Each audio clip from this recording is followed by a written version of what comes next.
Hey guys, welcome back to Mantalk.ke. Thank you for all the love on the Q&A episode. They're always our favorites, so I'm glad they are for you too. Now, this episode, as usual, we're here in Kofisi. We are back in Eden Square. It's a glorious workspace. We're on 5th floor with an incredible view of the expressway. So come through, have a look around, chat to someone about rates, and hopefully we can work in the same space. This episode is very exciting. We talk about how me and Oscar managed to manifest guests. And they say, you know, you're a product of your environment. And we've made an environment where we can be an excellent product. Yes. Oscar. Yes. So if we switch to the wide lens, kindly tell us what we have in the wide lens. On the wide lens today. Oh my goodness. Where's my camera? Yes, there you are. On the wide lens today, we have the incredible, exceptional, delectable, there we go. talented, Oh my goodness. sweet, absolutely... Oh my goodness. Absolutely hilarious. Adelle Onyango. Thank you. There we go. I'm currently in shock. To be honest, this set, the temperatures have increased Oh slightly. my goodness. We've had to ask Kofisi to turn down, just increase the... And can I just say their customer service was excellent. They Yes, did it straight away. It was Yeah. fantastic. Thank you, Kofisi. Yes, and it's really nice to have you. Oh, thanks. Host of the Legally Clueless Podcast. Yeah. Like, you've done so many incredible things. Thanks for having me, guys. Yeah. And you guys as well. I think it's like there's not enough play. I guess I'm not a man, but I figure there are not enough spaces for men to have like true conversations, and conversations that are not like drenched in misogyny. Yes, drenched. Yeah, Yeah. so I think you guys are doing like a really great job. So Thank you. Speaking of conversations that are not drenched, let's talk about the incredible work that you're doing at the Legally Clueless Podcast, and obviously the illustrious career that you've had. We're really, really happy to have you because your work has been drenched with impact and success. I like how drenched is going to be Yeah. our word Yeah, for come on. this Might thing. put that on a t-shirt. Yeah, you know? why not? Why? Drenched. Yeah. Okay. In success. Although I could, anyway. There's It could change, guys. there's a phrase we like to use when we get a lot of guests that have got lots of titles. We say you have more titles than a library. Oh my So goodness. if you could Yeah. tell us exactly what you do, Yeah. from beginning to end, because it's a long list. Yeah, right? it's a long list. So if you could introduce yourself. Oh from- my goodness. Yeah. I like that you said what you do because I think there's like a huge difference between who you are and what you do. And I think culturally we get those confused. So we spend so much time figuring out or building our identity around what we do, yet we really don't know who we are, you know? And so as of now, what I do is, so I'm the founder of Legally Clueless Africa. And so we have the audio podcast, we have the video series, the tour series. And I mean, I'll just say it because I don't know when this is going to be out, but we're now launching 2 other pillars, which are workshops and events and retreats.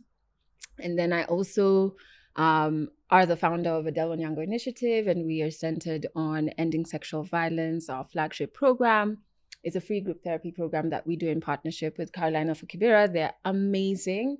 And so we've just finished like the pilots, the first 2 cohorts. What else do I do? Oh, I'm an author. Oh, I by keep the forgetting way. that. By the way. Yes. Yeah.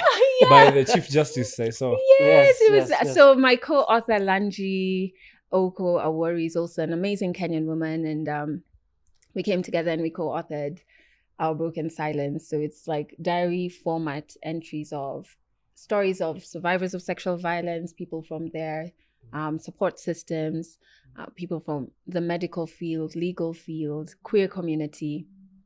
And it's stories from pre-colonial times to date and from the greater Eastern Africa region, so not just Kenya. And we launched it on March, and the foreword was by the Chief Justice, Martha Koome. Yeah, and then like I'm a poet, so I'm returning to my poetry a lot more this year, and I started performing again. Actually, that was like the first 2 trips I did this year was to perform poetry, which is just so strange how like your almost like your destiny will find you, even when you're just like, put a pause on that, like it'll find you. And I think I'm just an evolving African woman. I that's why I say that's what I'm doing now.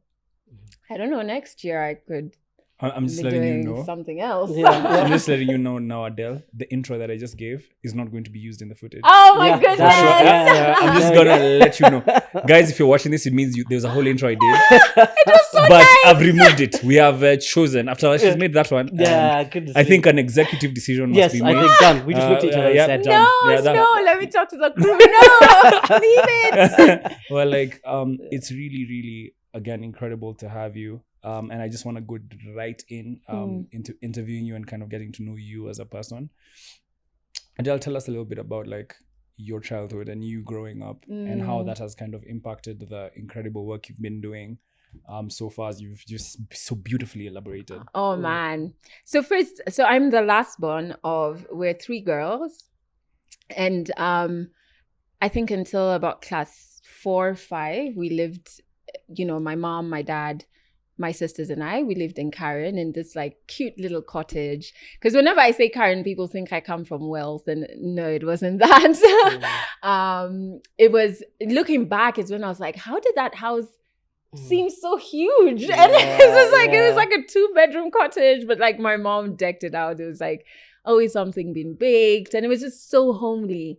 But obviously being the last one, you're not the cool one, so I used to have to like play alone, and I think that's when the creative muscle in my head had to be exercised, because it was back in the day. I don't know how Karen is now, but back in the day, like your neighbor was like so far, and our closest neighbor was this woman Pat, and she was so old.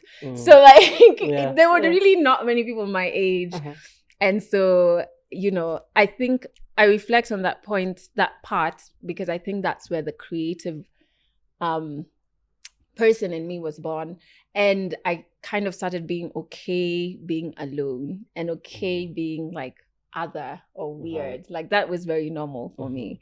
And so the games would be like, oh, it's a patch of grass. But in my head, it's like, this is a huge swimming pool. And you know how people say, we went for adventure? I was doing that alone. Wow. Like people smart. in estates were doing them as like a crew of kids. Just me. I have to ask, what was the name of your imaginary friend? What was the name? I didn't have an imaginary friend. Shock horror. But she had an But- imaginary pool. You just skipped a few steps into a pool without levels, the... please, okay? Wow. And then my mom and dad, what do you call this? They divorced, because my dad was very abusive, so not the best. I mean, right now where I'm in a more graceful space because of therapy. He's passed on. He passed on before my mom. We weren't close, or anything. It wasn't those like divorces in movies for you get the kids on the weekend, and it wasn't. So like, I think I enough time has passed for me to be more graceful with him, and to be able to even remember like good moments with him, as much as they weren't that many, but like they were there, and appreciate that. So yeah, they divorced, and then we moved. And we moved to Langata, which was like so cool, because now they were like neighbors. But I didn't even stay there for long, because then I moved to Botswana when I was about 12. Did you go on scholarship, or was your family? So I had family. My mom's sister lived there, and the divorce proceedings were going on, and there was just so much transition, and my mom thought it would be a bit more stable for me to go. And it was really great, I think, because I was forced to grow up really quickly. And the school that I went to had people from different countries, so different nationalities, different sexual orientation, like from when we were 12. While I was here, I was in a Catholic all-girls school. And now I've gone to like a mixed school. So all of a sudden, like boys are not like out of bounds. They're just and you can interact with these people. And there was a place where the students used to go and smoke. Like it was so different from like Catholic school. That doesn't sound like where you're going for confession on Thursday and mass. Now it's like there's no denomination, because you have people who are of different religious beliefs, some who don't believe altogether. And I think that was really important for me, because then I started understanding that the world is much bigger than, when you're in a school that controls a lot, you tend to think the entire world is like that. Yeah. We're all Catholics, and we're Yeah. all, and anybody who's Yeah. different, that's wrong, because Right. this is all I've ever known. And so Yeah. now it made me just like, well, okay, so like your truth can be very different from somebody else's, or your values, and that's all right. We can still sit side by side. So that was a really great experience, and it's where I discovered poetry. From my literature class, we did touch on poetry here in 844, but it was so boring. quite flat. It was so terrible. Pacomo. I don't know. It was so terrible. Wow, And so when I went to Botswana, was the poetry class. I remember my first interaction with poetry, like properly, was my literature class.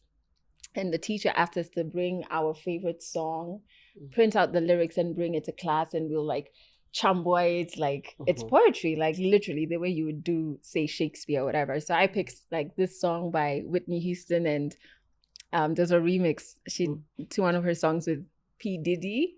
Okay. Why are you looking at me? I don't know why that song never hits. The way it was like my favorite. I never ever heard it. I've never heard it on radio actually. And a friend of mine, Kopolo, he picks. Was it Kopolo who picked Thong Song? Well, someone picked Thong Song. By Of Cisco. course. Yeah. A classic. Oh. An absolute So classic. deep, so deep. Yeah. So much to say about that. It's very, he was not just talking about the thong song. Oh, yeah. He was talking about Guys, this Yeah. is deeper. yes, it goes so much further. It's not primal. And nothing was wrong. And nothing was wrong. Whatever song he brought, I mean, if you had the guts to stand in front of the class and go through the song lyrics, and then hey, that's your favorite song right there. So much to learn. So much. A whole rhyme scheme. And the repetition. Glorious. So you get the point. Yes, Complex. alliteration as well. Complex you know? literature. Yeah. Complex. Complex, truly. And that was my first interaction with like, oh, okay, like words, poetry can exist in music, it can exist in stuff. So when I came back, like the artsy side of me was really like alive. And I used to just write poetry, but sorry, I've gone past childhood. So that's where the poet was born. But when I was much younger, I used to read the newspaper for the family, like as though I'm on TV and like perform. And I don't even know. My mom really used to entertain my nonsense. Like everybody would be told, sit on the sofa, Adele is performing. It's just like, I can just imagine my sister. Your mom was your like like, number oh one my fan. God. What is this nonsense? And I wasn't even singing. It's just the lip syncing and like the remotes. Wow. But I think, so media stuff, when I look back, those things kind of like started really early. Wow. Yeah. Incredible. I'm curious to know, so from everything you described and what you do at the moment and who you are, there's obviously a linkage here because what you do seems to be a lot of service. Like when you're talking about your podcast, when you're talking about the work you've done in your foundation, etc., it's all linked to either telling someone's story, their voice, or assisting someone in a tough situation. So I'm curious to know where that urge for service came from you. I think two areas. So I recently discovered that it's a personality thing. My therapist helped me understand that, and she's just like, you're like, you do homework, and there's like a method to how we are. And so she's like, it makes sense the career path you've taken because of your personality. So there's that. But then there's also, I think my late mom, just like watching the things that she would do. She was diagnosed with breast cancer at a time when it was like synonymous with like death, and you would get pushed out of a company. If you had cancer, you wouldn't say it loudly because then the company would be like, well, this person's not going to be around, or there'll be like a liability or something. And so, but she like just owned her story, owned her journey.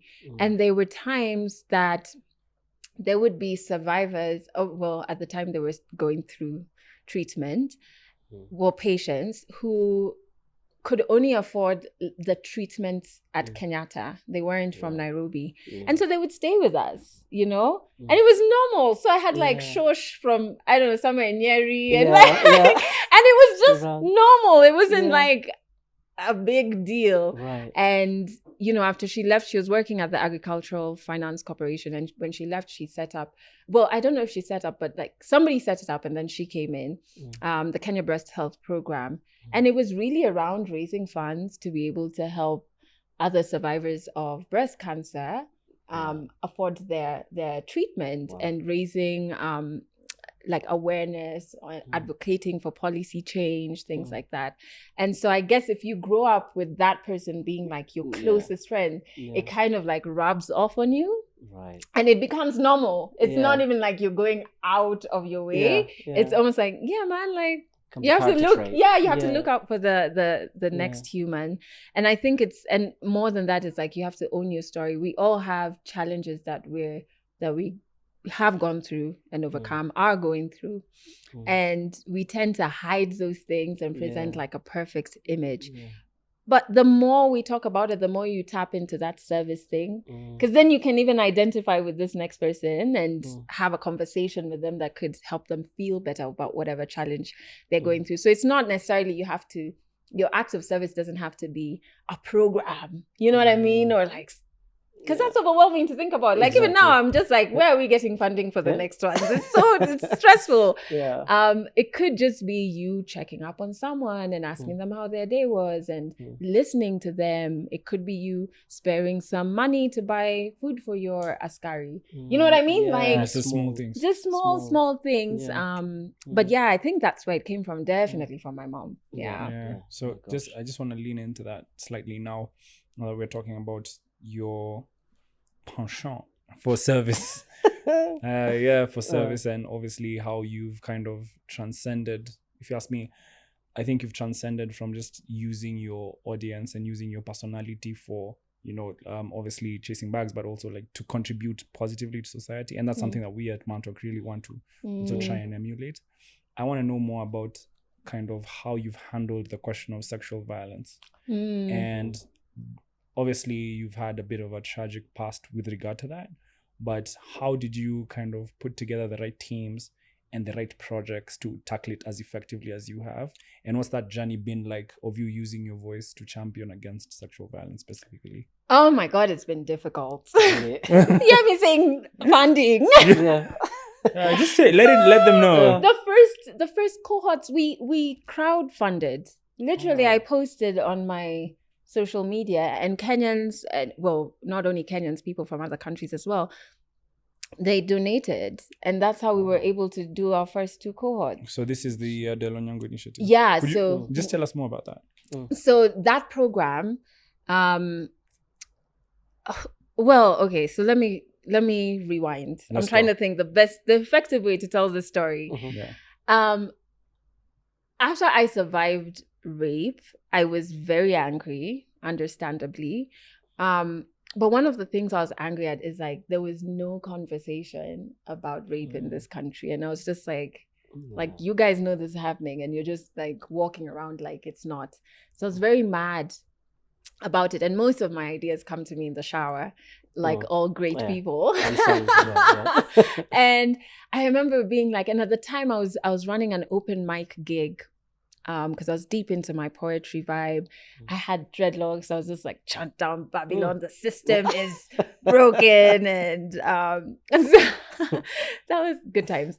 But I just saw you the Bob Marley shot. I could see. I did have a Bob Marley shot. But like, bedazzled. The colors were like, oh my goodness, I did. Yeah, is there a photo of this somewhere on the internet? I hope we will insert it here. I hope not. We'll find it. My dreads were struggling. Anyway, so I remember I'd made friends with like different musicians and other poets, people in the industry.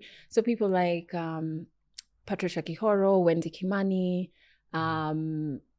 Patricia Kihoro is the coolest woman. Yeah. Second time she's come up this season. Yeah. Nick Ndeda, Marcus Olang, just a couple of people. Albi, so he's the one who even got me into poetry in the open mic in the first place. So I was like, how can I bring all these people together and we'll just do like a photo shoot or something and just like put up a Facebook group. There were no Facebook pages. There was not even Twitter then, let alone Instagram. And so we made this Facebook page, and I called it No Means No. And it was just a place to share. What do you think we should do? How can we like end this thing? And because of being in Botswana and all of these different people from different countries that I'd interacted with, now they had moved either to their home countries or they'd gone to uni in like the UK or whatever.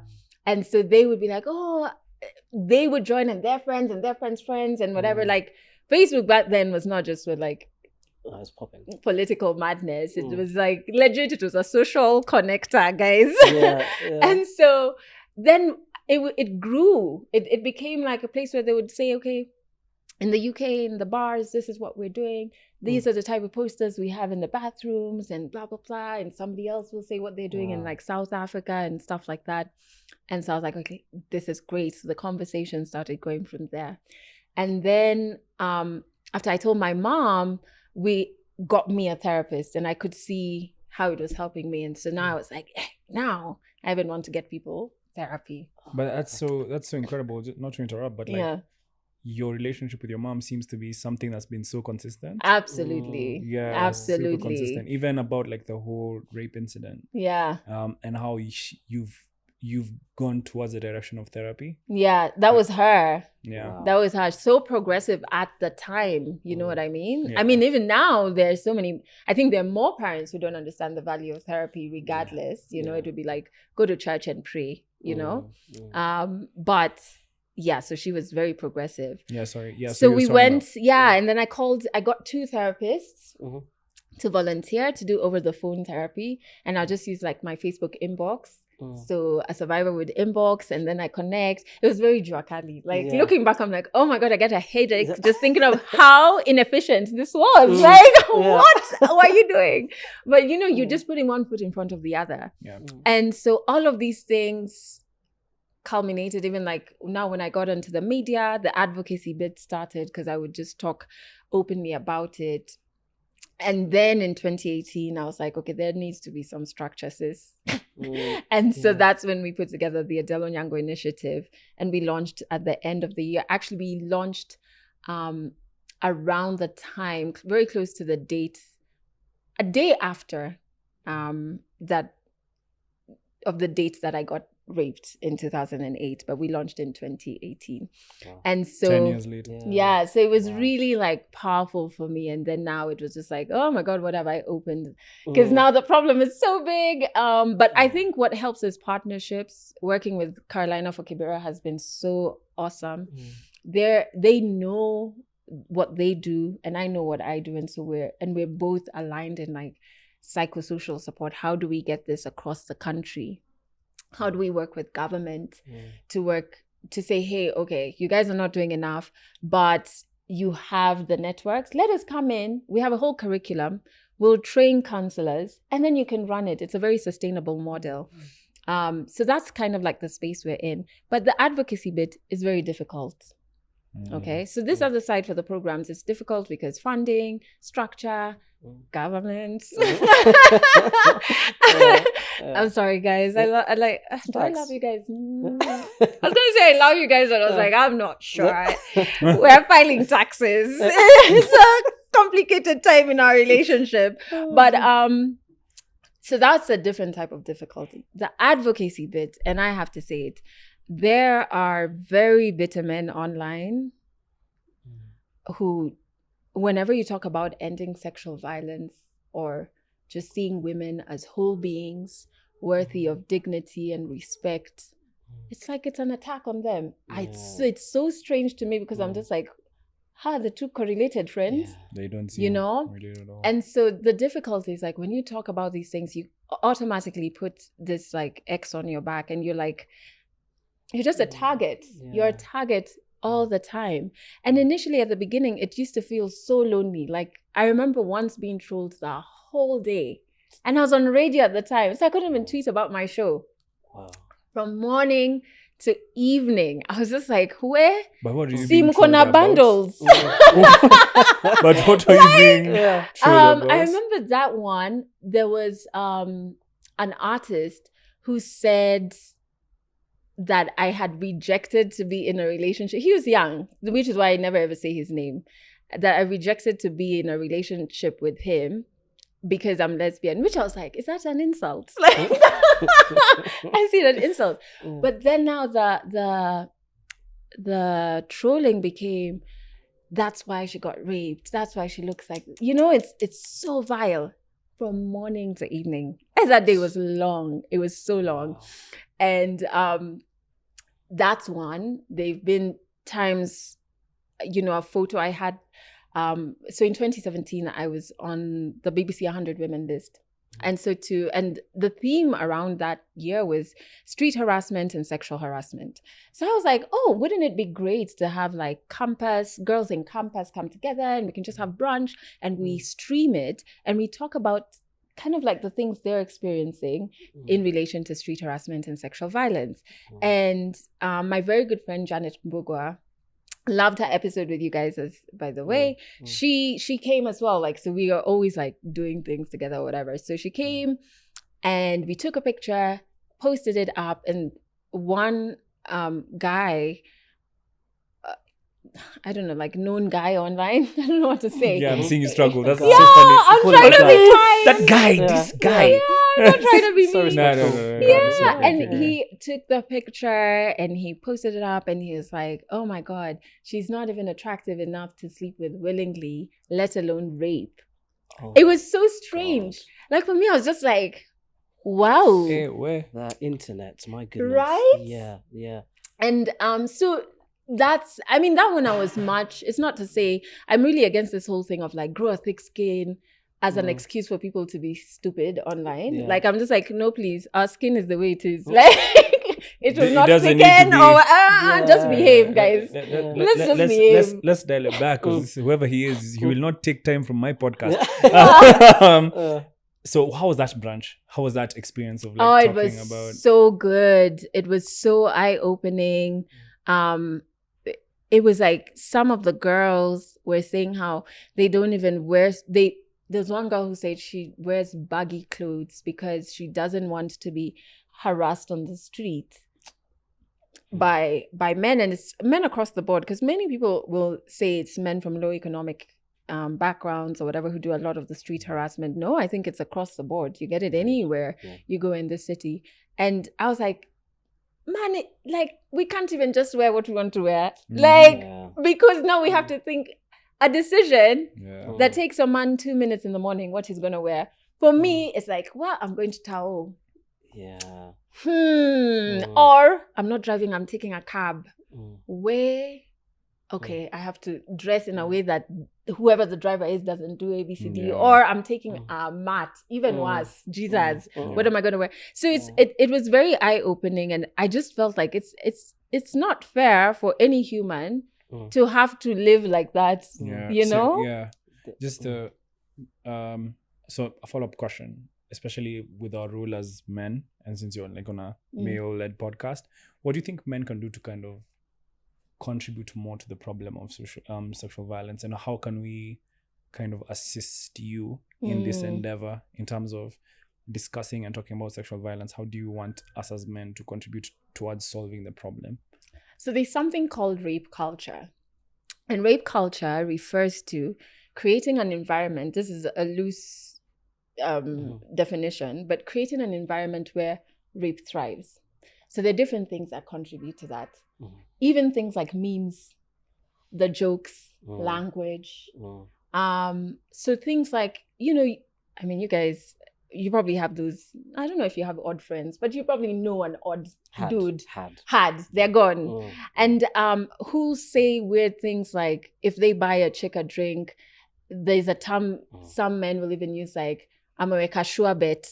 You know what I mean? That implies I must retrieve something from this. You know what I mean? There's some strange things people share online that you're like, that is problematic. What are you saying?